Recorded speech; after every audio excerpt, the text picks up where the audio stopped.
Alright, bagong balita mga kapatid, no? Ikinakalat ng China na sila daw ang may-ari ng Batanes.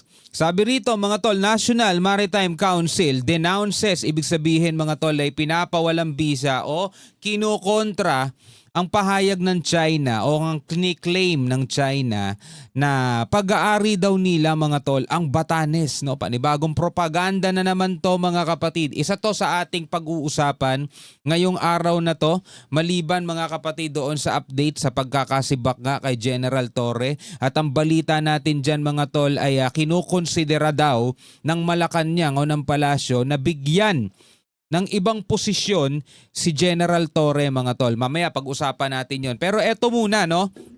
Mula rito sa DZMM Teleradyo. Sabi rito, pinuna ng National Maritime Council ang kumakalat na propaganda ng China na nagsasabing bahagi ng kanilang teritoryo ang Batanes. Naku po, yan na, pati Batanes mga tol. Teritoryo na nila ngayon.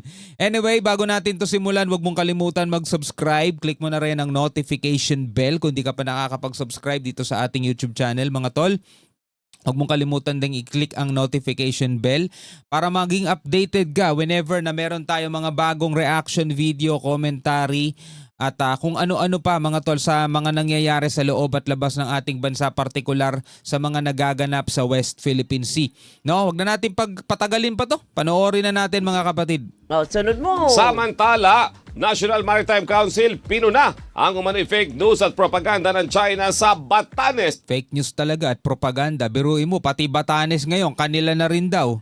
Narito po ang balitang kumpirmado sigurado mula sa Malacanang, hatid ni Radyo Patrol Christian Yosores. Kaya tama talaga yung ano sa kanila, no, bansag, land grabbing dragon. Kasi mahilig sila mang-angkin eh. 'Di ba? Mahilig silang 'di ba nabalita nga dati mga tol, pati Palawan kanila din daw 'yon. Grabe, no? Christian. Doris at Robert, tinawag ng fake news at propaganda ng National Maritime Council ang panibagong kumakalat na claim o pag-aangkit na naman ng China sa isla naman ng Batanes. Di ba? Batanes Island, mga tol, nandun yun sa taas ng ating bansa, di ba? Nandun yun. Yun yung pinakamalayo na, Batanes. Kanila daw yun, mga tol. Naku po, kiniklaim nila na pag-aari din nila yun. Sa bagong Pilipinas ngayon briefing, sinabi ni NMC spokesperson Undersecretary Alexander Lopez na hindi ito naiiba sa dati na rin inilabas ng Beijing na parte umano ng kanilang bansa ang Palawan. Iginiit ni Lopez na isang halimbawa ng misinformation, disinformation at kasinungalingan ang pagkalat ng video sa social media platform sa China kung saan pinalalabas na dati umano naging bahagi ng kanilang bansa ang Batanes, gayon din na iligal umanong sinakop ng Pilipinas ang isla. Illegal na sinakop ng Pilipinas ang isla. Noong una, ang kinaangkin nila Palawan. 'Di ba? Naging parte din daw 'yun ng bansa nila. Pagkatapos ngayon, eto namang Batanes. No, na sinakop lang daw ng Pilipinas. Grabe, no? Ang tindi ng mga sapak nitong mga tol. Grabe. Ayon sa NMC, wala nang bansa sa mundo ang naniniwala pa sa China, lalo na may arbitral ruling na nagsasabing pag-aari ng Pilipinas ang mga inaagaw nilang teritoryo sa West Philippine Sea. Wala nang bansa sa mundo ang naniniwala pa sa China.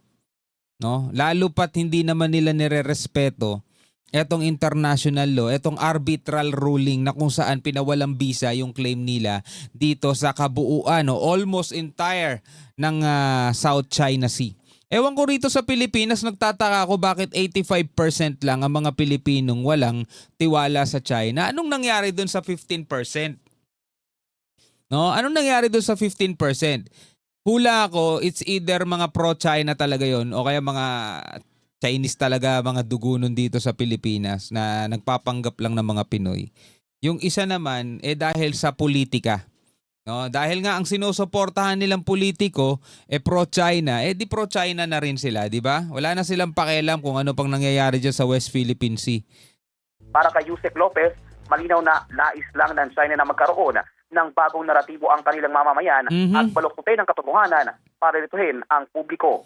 At sino namang matinong Pilipino ang maniniwala na ang Batanes ay naging parte din ng China dati? Sinakop lang daw natin yun. Yan ang balitang kumpirmado. Christian! Sigurado. Yes, Doris. Mayroong katanungan ang aking katandem na si Robert. Partner, go. Christian, Wala pa bang paliwanag ang Pangulo Yan. sa nangyari sa PNP chief? Okay, Wala pa wala bang sa ambush PNP chief. interview sa kanya? Wala pa sa ngayon, Robert. Wala pa tayong malinaw na komento o pahayag mula sa Malacanang. Sinusubukan na rin nating kunin ang panig ni Palace Press Officer Claire Castro kung meron na bang naibulong sa kanya ang Pangulo. Pero so far, wait and see pa rin tayo sa tugon ng Malacanang. Maya-maya, Wala pa no. Ayun nga yung pinagtataka ko rin mga tol. Nauna munang kumalat na sinibak si Torre. Bigla-baglaan na ikinagulat din yan ng marami. Kasi sobrang popular mga tol itong si Torre. Ang pinaka nagpasikat pa sa kanya ngayon, yung dapat magiging boxing nila ni Baste Duterte, di ba? Kung ililipat siya o bibigyan ng ibang pwesto, pwede namang sabihin sinibak si Torre kasi ililipat sa pwesto. Bakit kailangan pong pasabikin ng mga tao, di ba? Well, ayon naman dito sa ibang balita mula rito sa UNTV News. Ituloy na natin Ito kasi mas bago 4 hours ago lang to. Ito, kahapon pa to. August 26, no? Nakalagay dito 2025 itong date nito. Ito naman 4 hours ago. Sabi, General Nicolas Torre III bibigyan ng Pangulo ng bagong posisyon sa gobyerno. Ayon kay DILG Secretary Remulla. Ito rin ata yun no? Well, panoorin na lamang natin to mga tol. Kinokonsidera ng Malacanang na bigyan ng ibang posisyon sa gobyerno si Relief Philippine National Police Chief Police General Nicolas Torre III. Pero kinukonsidera pa. Ibig sabihin, pinag-iisipan pa. Wala talagang nakalaan na posisyon sa kanya bago pa siya alisin. Ako duda ko rin mga tol na siguro merong hindi pagkakaunawaan siguro si PBBM at saka eto si General Torre na hindi na lang din siguro isinasa publiko. Alang-alang na rin siguro sa dito kay General Torre at hindi na masira, 'di ba? Kasi 4-star general 'to Tapos yung papalit sa kanya 3-star general. Pero napanood ko sa isang balita na yun talaga ang inaay nilang maging PNP chief. Kumbaga, etong si General Torre ang biglang naging PNP chief dahil siya inappoint ni ni PBBM.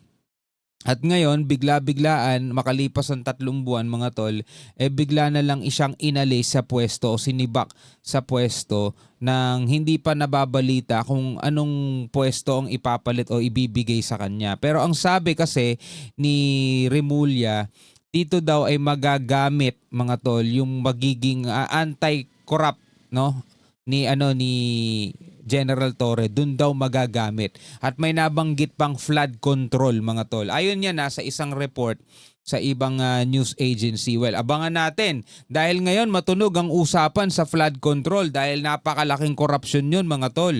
Abangan natin yun.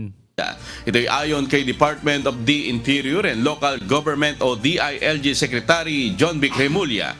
Gayunman, bahala na anyang Pangulo ang magbigay ng detalye kaugnay nito. Samantala kahapon, opisyal nang nanumpang pumalit sa kanya na si Police Lieutenant General Jose Melencio Nartates Jr. bilang officer in charge ng pambansang pulisya. We will have to wait for the president to make the announcement. I'm not at liberty to...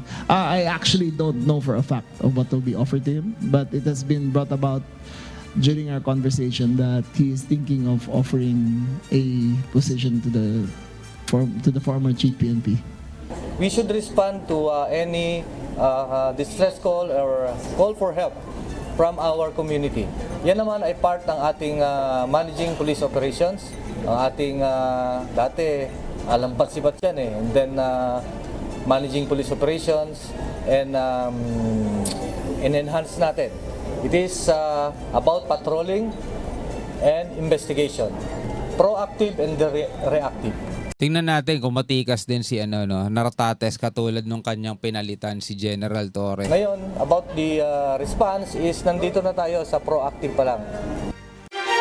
Alright mga kapatid, yun ang sabi, Ikinukonsidera daw ng palasyo na bigyan ng panibagong posisyon si General Torre. Pero nauna muna siyang sibakin bago dun sa panibagong posisyon Pwede namang, di ba, ito kasi magiging posisyon ni General Torre kaya inalis na siya sa bilang PNP chief. Dito mas mapapakinabangan siya at papalit na lang sa kanya itong isa. Pwede naman sanang ganun. Pero yun nga, binigyan tayo ngayon ng isipin. Abangan na lang natin sa mga susunod na tagpo mga tol. Hanggang sa muli, ako nga pala si Shobaldi.